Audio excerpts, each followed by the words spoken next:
آپ رشتہ کرتی ہیں، اپنے بیٹے کے لیے رشتہ تلاش کرتی ہیں. اب اگر آپ سمجھدار ہیں اور اسلام کو سمجھے ہوئی ہیں تو آپ یہ دیکھیں گی کہ کون سی لڑکی میرے گھر میں بہو بن کر آئے جو محبت کی پیامبر بن کر آئے، چہرہ مسکراتا ہوا ہو، اچھے اخلاق ہوں، خدمت کا جذبہ ہو، اس سے بڑھ چڑچڑی نہ ہو، گھمنڈ اور غرور نہ ہو. یہ دیکھیں گے. لیکن اگر آپ اسلام کو سمجھی ہوئی نہیں ہے بلکہ انتہائی ناسمجھ ہیں تو آپ یہ دیکھیں گے کہاں سے جہیز زیادہ ملے گا، کہاں سے بہت بڑھیا فرنیچر ملے گا، ڈنر سیٹ ملے گا، ٹی سیٹ ملے گا، فریج ملے گا، بائک ملے گی، کار ملے گی، گھڑی ملے گی، یہ ملے گا اور وہ ملے گا. کیا مطلب ہے؟ کیا آپ بالکل فقیر اور یتیم ہیں؟ کیا آپ کا بیٹا اپاہج ہے؟ آپ کا بیٹا کچھ کماتا نہیں ہے؟ اگر آپ کے گھر میں لڑکی کے گھر سے اگر آئے گا ڈنر سیٹ تو آپ پلیٹوں میں کھانا کھا لیں گی، ورنہ آپ کے گھر میں تو کیلے کے پتوں پہ کھانا کھایا جاتا ہے. کیا ایبسولوٹ فلش اپروچ. مسلمانوں میں جہیز کہاں سے آ گیا بھائی؟ 100% ہندوؤں کا یہ منحوس رواج ہے، کوئی تعلق نہیں اس کا اسلام سے. اس کی سب سے بڑی دلیل یہ ہے کہ وہ عربی زبان جو دنیا کی سب سے زیادہ مالدار زبان ہے، اس زبان میں جہیز کے لیے کوئی لفظ ہی نہیں ہے. میں الحمدللہ کئی زبانیں جانتا ہوں. میں ڈنکے کی چوٹ کر کہتا ہوں کہ عربی is the richest language in the world. پوری دنیا کی سب سے مالدار زبان ہے. اور انگریزی بیچاری تو بہت ہی غریب ہے، وہ زکوٰۃ کی مستحق ہے.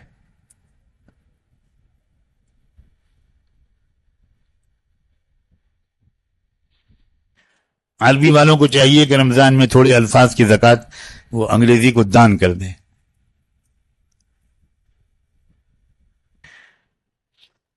اتنی مالدار لینگویج ہونے کے باوجود بھی عربی میں جہیز کے لیے کوئی لفظ ہی نہیں ہے.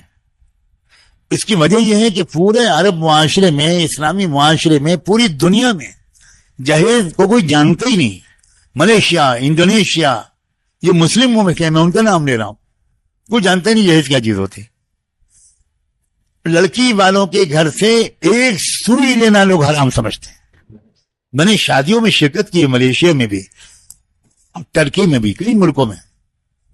وہاں الٹا ہوتا ہے کہ نکاح پڑھانے کے لیے لڑکے والے جب آتے ہیں، اب یہ بھی میں لفظ بول دوں، بارات کے لیے بھی عربی زبان میں کوئی لفظ نہیں. یہ بارات کیا قیامت ہے، کیا مصیبت ہے. یہ ٹڈی دل ہے بالکل. ٹڈی دل کہیں پر چلا جاتا ہے تو سارا کھیت چڑھ جاتی، سارا باغ کھا جاتی ہیں ٹڈیاں. اسی طرح کا معاملہ بارات کا ہے. لڑکے والے کہتے ہیں کہ بھئی ہم تو 300 لوگ لے کر آ رہے ہیں، اب اپنے لوگوں کو جو چاہیے کھلائیے، مگر ہمارے لوگوں کا مینو ہم آپ کو دیں گے کہ یہ کھلانا پڑے گا. آپ قصائی ہیں، آپ ڈاکو ہیں، آپ چور ہیں، آپ لٹیرے ہیں، کون آپ؟ یہ کیا واحد باتیں مسلمانوں کے اندر آ گئی. آپ سمجھتے ہیں کہ آپ نماز پڑھتے رہیں گے یہ کافی ہے؟ بالکل کافی نہیں، ہرگز کافی نہیں. اسلام نماز روزے کا صرف نام نہیں ہے، اسلام ایک مکمل تہذیب ہے، زندگی گزارنے کا ایک مکمل طبقہ اور طریقہ اور سسٹم ہے. ملیشیا میں شادی میں شرکت کی تو میں نے دیکھا وہاں بالکل الٹا رواج. لڑکے والے جو 20-25 لوگ آ گئے، اب لڑکی والوں نے کہا کہ بھئی کچھ ڈرنکس پی لیجئے، کچھ وہ بیٹھ جائیے، آپ لوگ دور سے آئیں، دوسرے شہر سے، تو جائیں گے تو صبح ہو جائے گی، کھانا کھا لیجئے. تو لڑکے والے کیا کرتے ہیں، لڑکی والوں سے پوچھتے ہیں کہ بلا تکلف بتائیے اس شادی کے ارینجمنٹ میں، سارے انتظام میں آپ کا کتنا پیسہ خرچ ہوا ہوگا. تو تھوڑے تکلف کے بعد لڑکی والے بتا دیتے ہیں کہ بھئی آپ ہمارا $10,000 خرچ ہوئے، $5,000 خرچ ہوئے. اسی وقت وہ چیک سائن کر کے لڑکے والے دے دیتے ہیں. آپ اپنی نازوں پالی بیٹی ہمیں دے رہے ہیں، یہ بہت بڑا احسان ہے، اس کے علاوہ ہم ایک پیسہ بھی آپ کے اوپر بوجھ نہیں بننے دیں گے، یہ ہماری طرف سے آپ ہدیہ قبول. یہ ہے عورت کی عزت، یہ ہے بیٹی کی عزت، یہ ہے بہو کی عزت.